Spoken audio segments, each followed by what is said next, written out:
Good morning. My name is Bruce Stevenson, and with my partner there, Linda Piccinini, we are today's Dental Consulting. As you can see, I've been kicking around for a little while in dentistry, coming up on 37 years now. Linda joined me about 30 years ago, first as a chairside assistant, and for the last 20 years as the office manager. So between us, we have a fair amount of experience. And we like to share this a little bit, both with our consulting and also in little videos like this. So today what we're going to talk about is what's going on with Delta Dental. They are the largest dental insurance carrier in the United States.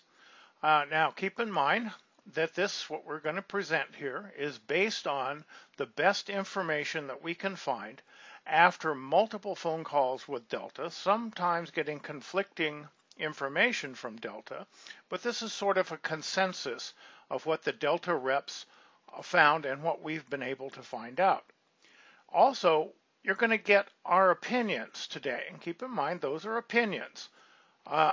We do the best we can, and we think that what we're saying is absolutely accurate, but as Ronald Reagan said, you want to trust but verify. Our objective is to keep you from losing so much money by not dealing, in this case in particular, with Delta Dental, but also just in general in the way that you run your office. I think we can't afford to lose this kind of money anymore. This is a graph from an article which was in the November 2014 ADA Journal. And what the author was saying was that dentists' income are very much affected by the laws of supply and demand. And if you see the dental care spending, the red line, increased up until about 2008, and it's kind of flatlined since then. The supply of dentists, the number of dentists graduating from dental school, sort of flatlined until about 2008. And then it started to increase. And if you look at the average net income of dentists, this is nationwide, you can see about 2008, it really started to go down, actually a little bit sooner, about 2006.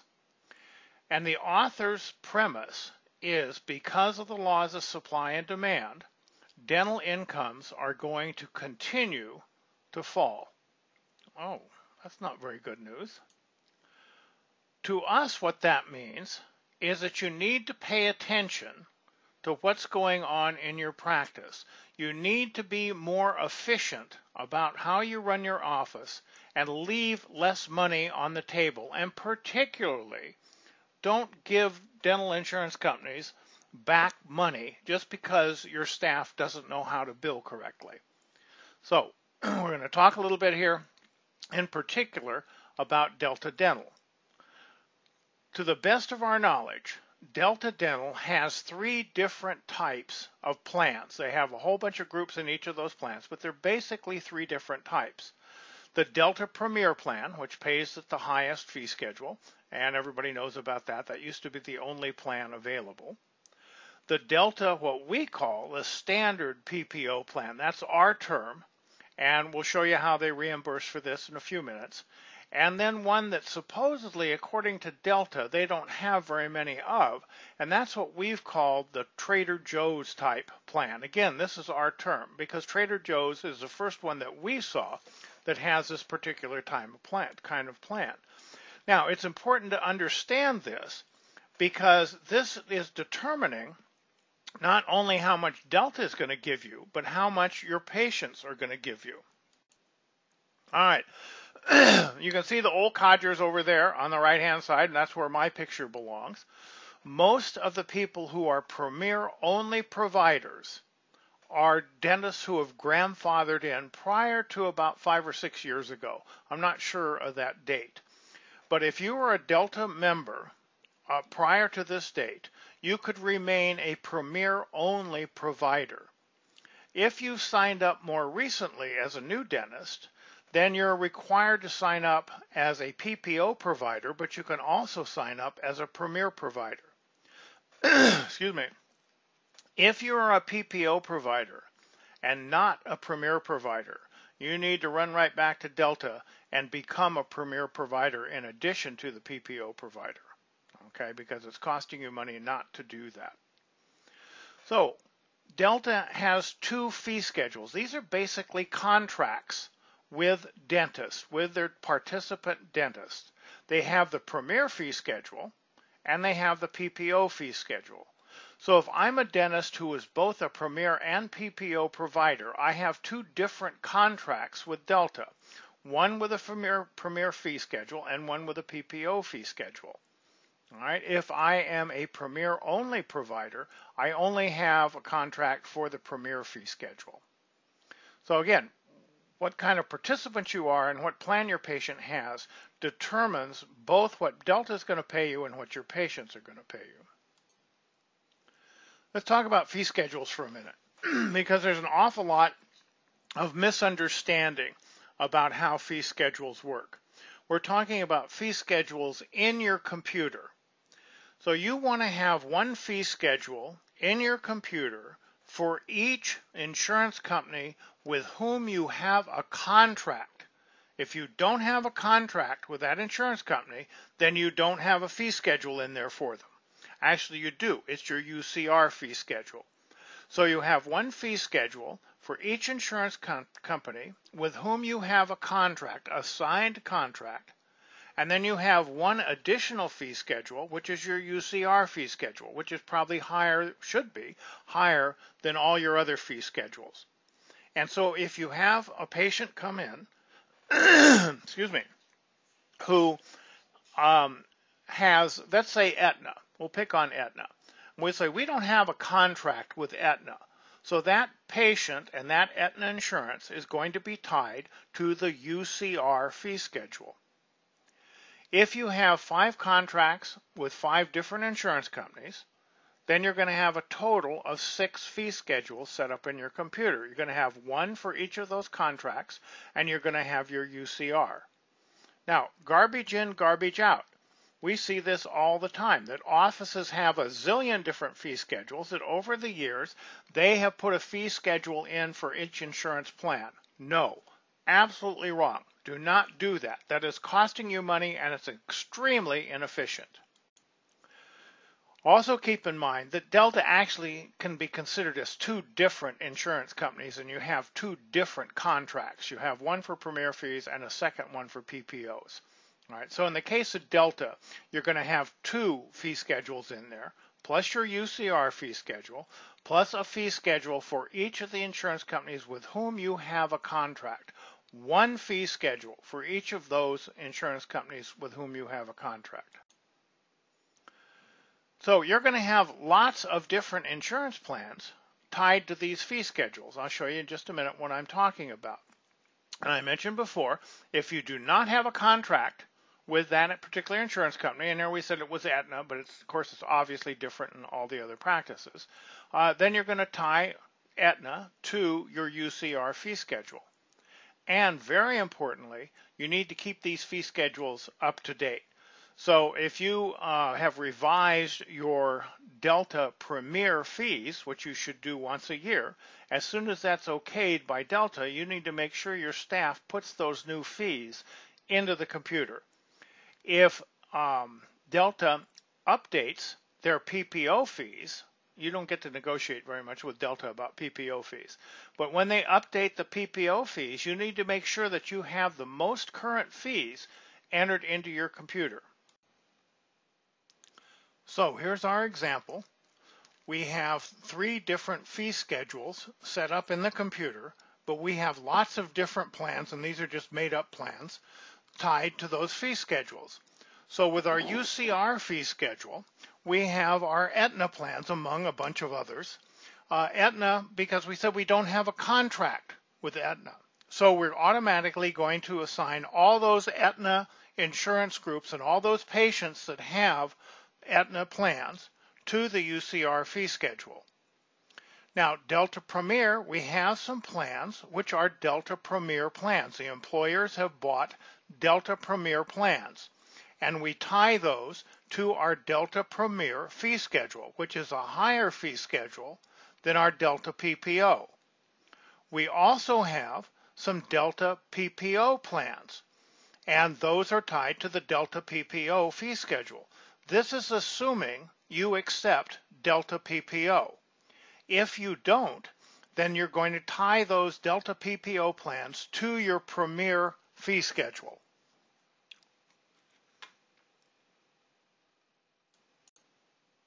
All right, let's take a look at an actual reimbursement from Delta. Now, this is going to be true whether you are a Premier provider or a Premier and PPO provider, because this is a Delta Premier plan. Now remember, the Premier plans pay at a higher fee schedule. So we're going to submit our UCR fees. We always submit UCR fees to all insurance companies by default. Now, let me explain. This does not show up anywhere except on the insurance claim that you submit to the insurance company. It does not show up in the patient's ledger. It doesn't require you to do any kind of adjustments. You always put your UCR fee on the insurance claim for all insurance companies. Okay, now, again, doesn't show up on the patient's ledger. You're going to bill the patient total $198. That is your contracted fee with Delta. But you're going to submit the $251. Now, this is not shaky. This is not some underhanded thing. This is actually the way Delta wants you to do it. This is not illegal. Okay, this is what Delta wants you to do. So be sure and do that, because Delta is making increases based on everybody's submitted fees. If everybody just submits the lower fees, Delta's not going to increase anything. All right, anyway, so here's our accepted fee. Here's the contract maximum. Now, there's a difference. You know, the numbers are the same here, but we're going to come to a difference in a little while. And here's how much the patient pays. So you can see the patient's going to pay 20%, and Delta's going to pay 80% in this particular example for this particular procedure code. Okay, let's take a look at a Premier provider for a patient who has a regular, what we call regular PPO plan. Now, we're still going to submit our $250 UCR fee, but our contracted fee with Delta is only $198. Now, we've got a $50 deductible. It's kind of throwing things off here, but what's interesting is that Delta is going to pay this PPO plan just as if it was a Premier plan. The patient's portion is going to be 20%, and Delta's portion is going to be 80%. So in this case, with this particular kind of regular PPO plan and a Premier-only provider, Delta is paying it just as if it was a Premier Delta plan. Well, that's really good. I'm happy about that as a Premier provider. That may be kind of a surprise. You may think, as a Premier provider, that you don't have very many Delta PPO patients in your practice because you don't see them based on the reimbursement. But they're there, and you actually have a whole bunch of these because Delta does not have very many Premier plans left. So the implications are kind of interesting. What if Delta changes their policy and decides that instead of treating all these PPO patients as Premier patients for Premier providers, we're going to now change the fee schedule, and we're going to consider them PPO patients? That could really impact your practice, and we'll talk a little bit more about that. All right, here we are. Now we have a Premier provider and what we call the Trader Joe's type of PPO. Again, we submitted the UCR 251. Our accepted fee is $198, but the maximum contract allowance is only $106. This is different suddenly. This is actually the PPO fee schedule fee. Okay? What's the impact of that? Well, if you look over here, the patient gets to pay a whole lot more money. You're still going to be reimbursed $198 total between patient and Delta. But Delta is only going to pay $53, and the patient's going to pay $145. Now, this is for a premier provider for this different kind of PPO that Delta has. Patient's going to make up the difference. So look at some pie charts that are kind of saying the same thing. So here we are. It's a premier plan. So the premier and PPO providers are treated exactly the same. Okay, the total 251 that we submitted, we're going to take a $53 hit to participate in Delta, whether we're premier or PPO providers. Okay, Delta is going to pay $158. The patient's going to pay $40. Okay, that is for a premier plan. Now, if you are a PPO provider, you need to make sure that you tie that patient's insurance to the premier fee schedule. Otherwise, you're going to leave a lot of money on the table, both with Delta and with the patient. All right, what about the standard plan? If you're a premier provider, you don't see any difference, which is what I think is rather interesting. Okay, they're paying the PPO plans as if they were premier plans for premier providers, at least at this point in time. How about the PPO Trader Joe's plan? Okay, this is where it gets even more interesting, because suddenly the patient's portion jumped up a whole bunch. Okay, you can see how much change there is now in the blue. Now, I, as a premier provider, still get reimbursed a total of $198. So I get the $145 from the patient plus $53 from Delta. So I'm reimbursed the same thing. But suddenly the patient's portion is a whole lot more. And we better explain this to the patient before we do the treatment and then have to come back and say, oh, gee, we underestimated or overestimated how much Delta was going to pay. We need to know this going in. So we need to know, as a premier provider, whether or not this is a standard PPO plan or it's the Trader Joe's kind of plan. How do you find that out? Well, it's kind of hard. We'll come back and talk about that. It's not easy to do. All right, here we are, a PPO provider with a standard plan. Okay, no big deal. You're taking a big hit belonging to Delta, okay, because your UCR fee is $251, but your contract, your PPO fee schedule, is only $106. But you know that already. That's the way all the PPOs work. Trader Joe's plan, there's no difference, okay, because you're already contracted with the lower fee. Okay, so let's look at the difference here between the the premier only provider and the PPO provider. If I'm the patient and I go to a premier only office with this kind of plan, I'm going to have $145 out of pocket for that particular procedure. If I go to a PPO provider office, I'm going to be $21. Whoa, that's a really big difference. 7 times more. This is only one procedure to go to a premier office. That puts me as a premier provider at a real disadvantage compared to the PPO providers. Now, the PPO providers, are taking a tremendous big hit here, but again, that's the way PPOs are, and I'm only going to take my standard Delta hit. So you need to understand, I think, how this works. So I mentioned before, how do we find out if this is a Trader Joe plan or a standard plan? Well, most of the time you can just look on the Delta website. You can go on one of the insurance estimation services. You can look in Trojan, and it will tell you. Not in this case. You cannot tell the difference between the standard and the Trader Joe type PPOs, any one of those 3 places. Okay, this is kind of sneaky, I think. I wouldn't call it secret, because if you call up Delta, they will tell you.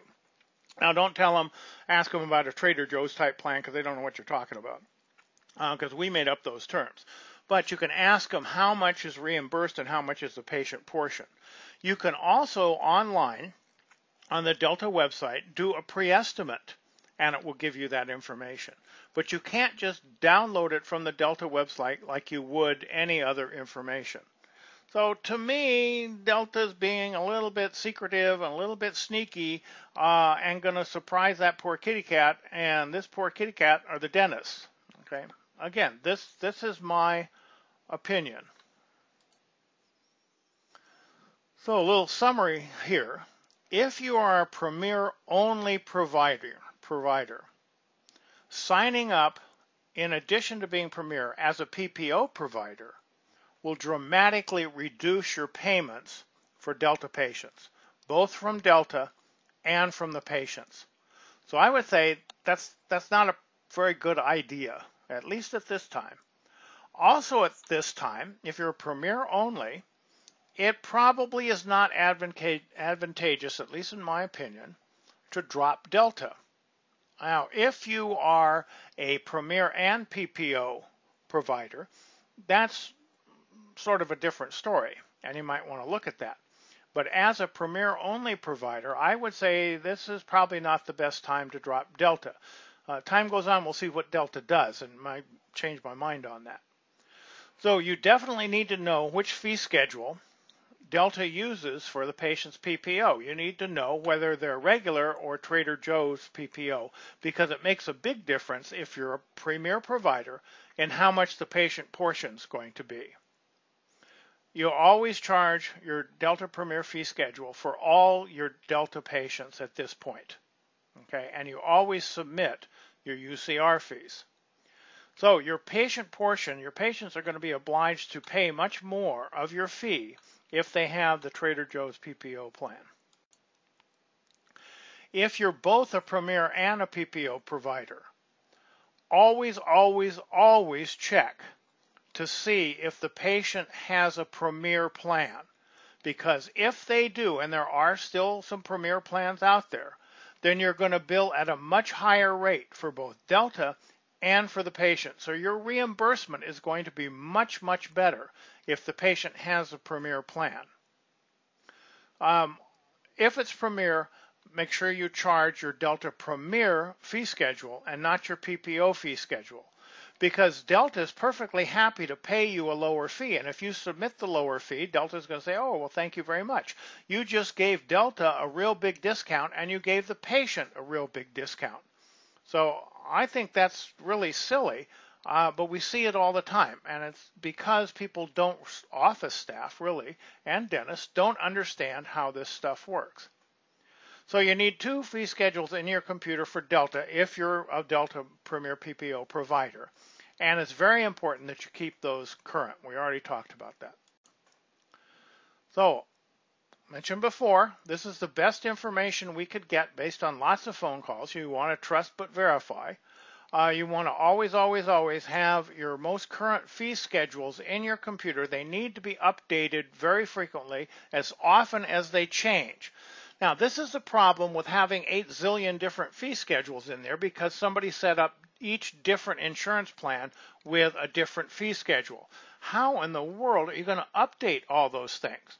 Because if you have, let's say, a Delta PPO from, in this case, let's say it's from Trader Joe's, and you got another one from a whole bunch of other ones from somebody else, and each one has their own fee schedule, when the Delta PPO fee schedule changes, you have to change it in all those plans. Otherwise, you're not billing the patient the correct amount, and you're going to shortchange yourself. And you're going to have a lot of adjustments, and you're going to have a lot of explanation to the patients. So again, always bill your UCR fees to Delta and all plans, not just Delta.